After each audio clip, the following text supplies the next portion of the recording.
నమస్తే, welcome to Disha TV. ప్రస్తుతం మనతో పాటు జిహెచ్ఎంసీ కార్పొరేటర్ దేదీప్య రావు గారు ఉన్నారు. అసలు తనపై ఏం దాడి జరిగింది, దాడికి సంబంధించిన మరిన్ని విషయాలు తెలుసుకుందాం. ప్రధానంగా ఏం జరిగింది మేడం అసలు? రాత్రి ఆల్మోస్ట్ 11:15కి నాకు డిఆర్ఎఫ్ టీం నుంచి కాల్ వచ్చిందండి. మేము మహిళా దినోత్సవ కార్యక్రమం పూర్తి చేసుకొని మదర్ వెల్ఫేర్ అసోసియేషన్లో గౌరవ శాసనసభ్యులు మాగంటి గోపీనాథ్ గారు కూడా వచ్చారు.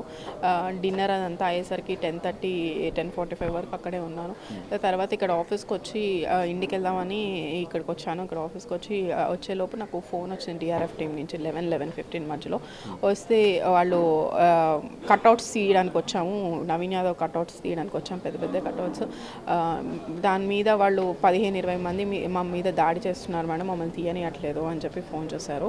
నేను ఇమీడియట్గా లోకల్ పోలీస్ స్టేషన్ కంప్లైంట్ ఇవ్వండి, లేకపోతే 100 డయల్ చేయండి, మీరు పోలీస్ సపోర్ట్తో మీ డ్యూటీ మీరు చేయండి అని అన్న.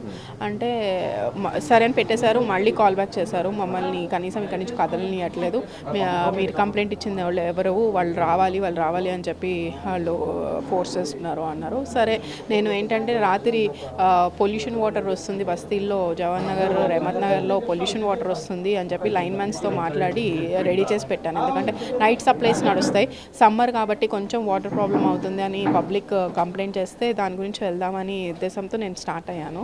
నేను ఒక్కదాన్నే ఉన్నాను. నేను నాతో పాటు షోయబ్ అని నాతో పాటు ఉంటాడు ఒక అబ్బాయి, డ్రైవింగ్ చేసుకుంటూ ఇద్దరమే వెళ్ళాం. ఇది మేము నార్మల్గా వెళ్ళి డిఆర్ఎఫ్ వాళ్ళతో మాట్లాడేసి వాళ్ళతో ఒక పోలీస్ కంప్లైంట్ చేసేసి నా పని నేను చేసుకుందామని ఉద్దేశంగా వెళ్ళాను. వెళ్ళటంతోనే నాకు సీన్ అర్థమైంది. వాళ్ళు 40-50 మెంబర్స్ వరకు గ్యాదర్ అయి ఉన్నారు. అక్కడ వెంకట్ యాదవ్ ఉన్నాడు, లోపల నవీన్ యాదవ్ ఉన్నాడు. వెంకట్ యాదవ్ అయితే బయట కనిపిస్తూనే ఉన్నాడు, సీసీ ఫుటేజ్ మీరు తీపిస్తే తెలుస్తుంది. అక్కడ 40-50 మంది గ్యాదర్ అయిపోయారు. లేడీస్ వచ్చారు, ఒక 5-6 మెంబర్స్ లేడీస్ వరకు వచ్చేసారు. నాకు సీన్ అర్థమై నేను కారు కూడా దిగలేదు, అలానే కార్లోనే ఉంది. డిఆర్ఎఫ్ టీం వాళ్ళని పిలిచి ఏంటి ప్రాబ్లం అంటే వాళ్ళు మమ్మల్ని పని చేయనియట్లేదు అంటే పదని పోలీస్ స్టేషన్కి వెళ్ళి కంప్లైంట్ ఇద్దాము, పని చేయనివ్వట్లేదు, మన డ్యూటీస్ మనం చేయనియకపోతే కరెక్ట్ కాదు కదా, పోలీస్ స్టేషన్కి వెళ్దాం పదండి అనే లోపు ఒక అమ్మాయి వచ్చింది. నా పేరు భావన, ఇట్లా నేను నవీన్ యాదవ్ ఫాలోవర్ని, కాంగ్రెస్ పార్టీకి సంబంధించిన వాళ్ళము, మీకేం ప్రాబ్లం వచ్చింది కట్అవుట్తో, మీరు ఎందుకు తీస్తున్నారు, ఎవరు మీరు అని అడిగాను.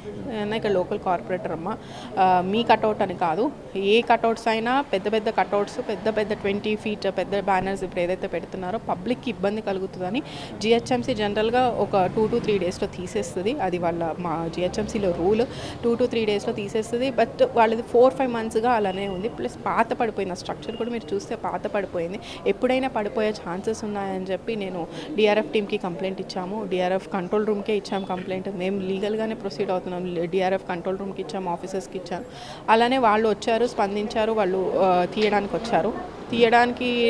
వచ్చారమ్మా, అంతేకాని ఇది ఉద్దేశపూర్వకంగా నాకేమి నవీన్ యాదవ్ పర్సనల్ ఫైట్ ఏం లేదు, పర్సనల్ ఎనిమీ కాదు నాకేమి, నార్మల్గా వాళ్ళు అన్నీ చేస్తారు. కానీ వాళ్ళని ఇంటరప్ట్ చేయడం కరెక్ట్ కాదు. జిహెచ్ఎంసీ స్టాఫ్ కాబట్టి నేను వచ్చాను, మా స్టాఫ్ మీద మీరు అటాక్ చేస్తే ఇంతమంది అటాక్ చేయడం కరెక్ట్ పద్ధతి కాదు కాబట్టి, ఈ టైంలో అది కూడా కరెక్ట్ కాదు కాబట్టి నేను రావాల్సి వచ్చిందని చెప్పి ఆమె క్లియర్గా నీట్గా చాలా పొలైట్ వేలో ఎక్స్ప్లెయిన్ చేస్తున్నాం, మీరు వీడియోలో కూడా చూడొచ్చు. ఆ అమ్మాయి అగ్రెసివ్ అయిపోయి మీరు ఇప్పుడు కట్అవుట్ తీస్తే మేము రేపు ఇంకొకటి పెడతాం, ఏం చేస్తారో మేము కూడా చూస్తాం, మాది అధికారము, మేము అధికారంలో ఉన్నాము, మా ఇష్టం వచ్చినట్టు మేము పెడతాము, ఎవరు ఆపుతారో మేము కూడా చూస్తామని అమ్మాయి ఇష్టం వచ్చినట్టు మాట్లాడింది. అయినా కూడా సరే నేను చాలా సైలెంట్గా ఉన్నాను. ఈలోపు ఇంకొక అమ్మాయి వచ్చింది. ఇంకొక అమ్మాయి ఫుల్ తాగేసి వచ్చేసి బూతులు తిట్టడం మొదలుపెట్టింది. నేను ఇమీడియట్గా నాకు సీన్ అర్థమైంది. నేను మిర్రర్స్ ఎక్కిచ్చేసి పోలీసులకు ఫోన్ చేస్తాను.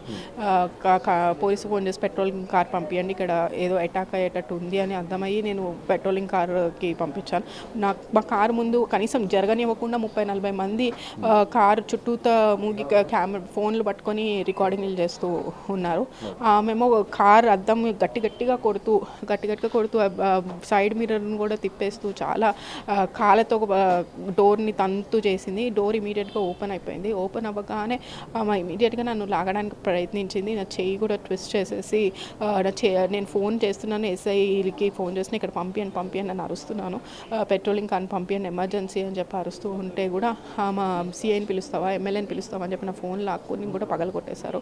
పగలగొట్టేసి నన్ను ఇంకా బయటికి లాగేసి ఒక ఇలా చెంప మీద అక్కడెక్కడ కొట్టి నన్ను బయటికి లాగడానికి దాడి జరిగిందని నన్ను కొట్టి ఇలా బయటికి లాగి నా చీర కూడా టోటల్గా కంప్లీట్గా నా చీర మొత్తం కూడా ఇప్పేసి ఇట్లా బ్లౌజ్ కూడా లాగేస్తున్నారు. మొత్తం అందరు చూస్తూనే ఉన్నారు, ఆ 30-40 మంది చూస్తూనే ఉన్నారు, జస్ట్ రికార్డింగ్ చేస్తున్నారు. కనీసం ఎవరు ఆపడానికి కూడా ప్రయత్నించలేదు. ఎందుకంటే వెంకట్ యాదవ్ ఉద్దేశపూర్వకంగానే వాళ్ళని పిలిచాడు. అక్కడ అంతమంది గ్యాదర్ అవ్వాల్సిన అవసరమే లేదు.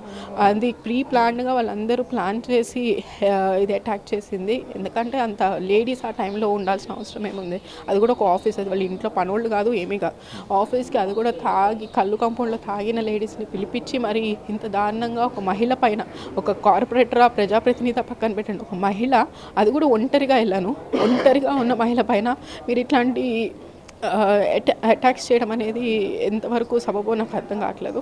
ఎందుకంటే ప్రభుత్వం రాగానే మాది అధికారము అన్నట్టు చేసింది కాక ఆ వీడియోని కూడా వాళ్ళే ట్రోల్ చేయడం స్టార్ట్ చేశారు. మీడియా గ్రూప్స్లో పెట్టారు, ఆ గ్రూప్స్, అన్ని groups, WhatsApp groups, social media అంతా కూడా వైరల్ చేస్తున్నారు. అసలు ఇది ఏంటి అంటే మేము అంటే డైరెక్ట్గా మెసేజ్ ఇస్తున్నారు ఆ పబ్లిక్కి, మేము అధికారంలో ఉన్నాం, మేము కార్పొరేటర్ అయినా సరే మేము వదలలేదు, ఇది మేము చేసింది, ఇది మేము చేసిన పని, కాబట్టి ఎవరైనా మా జోలికి వస్తే ఇలానే జరుగుతుందని భయభ్రాంతులకు గురి చేస్తున్నారా బీఆర్ఎస్ కార్యకర్తల్ని, నాయకుల్ని కానీ, లేకపోతే ఏ ఉద్దేశంతో వాళ్ళు వీడియోని వైరల్ చేస్తున్నారు అనేది కూడా అర్థం కావట్లేదు. కాబట్టి నేను వెంటనే స్థానికంగా అప్పుడే పోలీస్ స్టేషన్కి వెళ్ళాను. అలాగే ఎమ్మెల్యే గారికి ఫోన్ చేశాను. ఎమ్మెల్యే గారు ఇమీడియట్గా డీసీపీ గారికి, ఏసీపీ గారితో కూడా మాట్లాడడం జరిగింది. డీసీపీ గారు కూడా స్పందించి ఇమీడియట్గా కంప్లైంట్ అయితే తీసుకున్నారు. బట్ ఎంత దౌర్భాగ్య స్థితి అంటే వీడియో కంప్లీట్ మీకు కనిపిస్తుంది, వన్ సైడ్ అటాక్, అది వన్ సైడ్ కనిపిస్తుంది. నేను కనీసం ఒక మాట అనింది కూడా మీకు ఆ వీడియోలో వినిపించదు, అనను కూడా అనలేదు. అట్లాంటిది రివర్స్ నా పైన కూడా కంప్లైంట్ చేయడం అనేది నిజంగా చాలా బాధాకరమైన విషయం. ఇది ఒక పక్కన ఇన్సల్ట్ అయ్యిందని బాధపడాలా, లేకపోతే నేను ఏం అనకపోయినా ఇట్లా నా పైన ఇలా రివర్స్ కంప్లైంట్ చేస్తున్నారని బాధపడాలా, అసలు నాకేం అర్థం కావట్లేదు. ఎందుకంటే ప్రభుత్వం అధికారంలో ప్రజల అధికారం ఇచ్చింది ప్రజాసేవ కోసం, కానీ ఇలా ఆ పొజిషన్ని ఎదుర్కోవడానికి కాదు, లేకపోతే ఆ పొజిషన్లో ఎవరైతే ఉన్నారో వాళ్ళ మీద దాడులు చేయడానికి కాదు.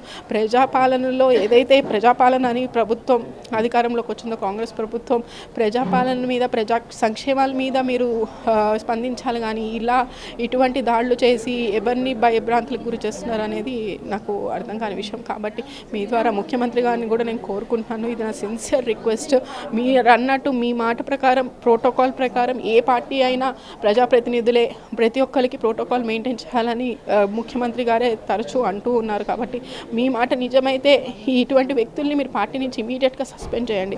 ఎందుకంటే మీ అధికారాన్ని చూపించే వాళ్ళు ఇలాంటి దాడులు చేస్తున్నారు.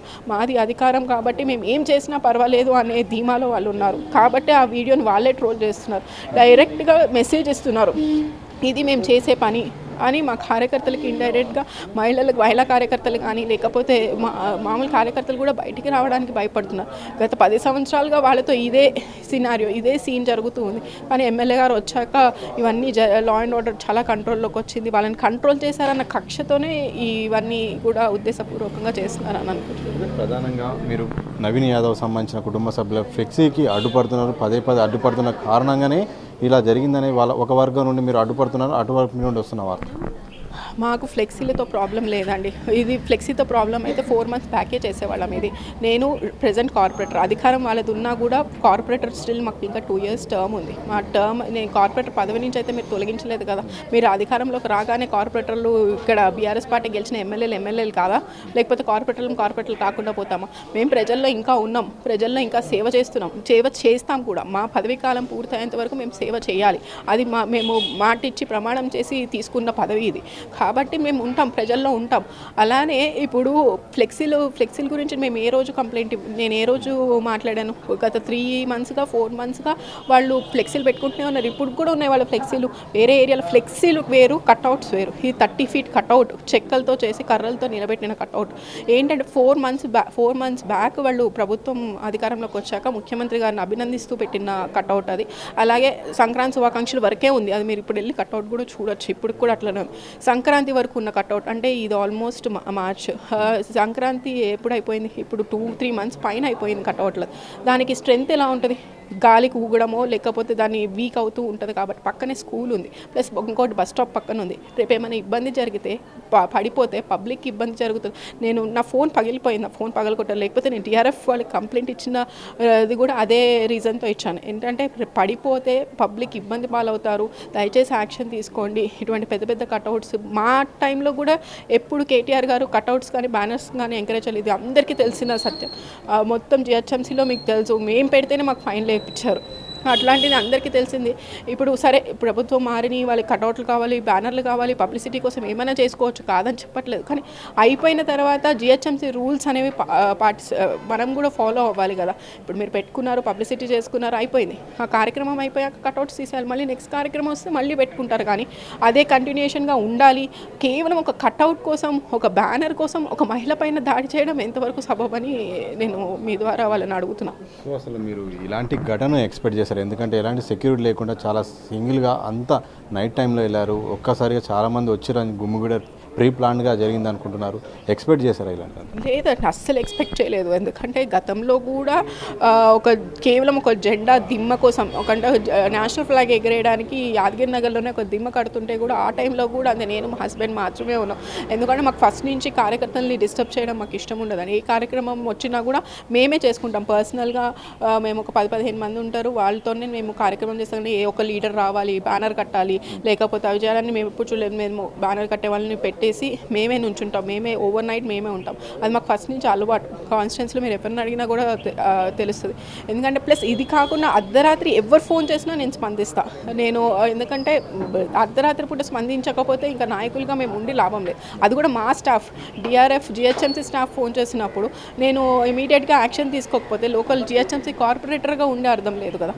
అందుకనే మా స్టాఫ్ మీద ఇబ్బంది పాలు చేస్తున్నారనే నేను వెళ్ళాను. కానీ అది కూడా నేను ఒంటరిగా వెళ్ళడానికి రీజన్ నిజంగా ఏమైనా ఉద్దేశపూర్వకంగా గొడవలకు వెళ్ళేవాళ్ళం అయితే నేను కూడా మా కార్యకర్తలందరినీ తీసుకెళ్తాను. మీరు ఇప్పుడే చూసారు ఎంతమంది కార్యకర్తలు వచ్చారు. కానీ జూబ్లీహిల్స్ కాన్స్టిట్యున్సీ అంతా తీసుకెళ్లాలంటే మేము కూడా తీసుకెళ్తాం కదా, గొడవల కోసం కాదు కదా వెళ్ళింది. కనీసం ఆ సిచ్యువేషన్ని మీరు అర్థం చేసుకోవాలి. మేము గతంలో కూడా జరిగినాయి. మేము ఒక 20-30 మంది ఉన్నాం, వాళ్ళు ఒక 20-30 మంది వచ్చారు.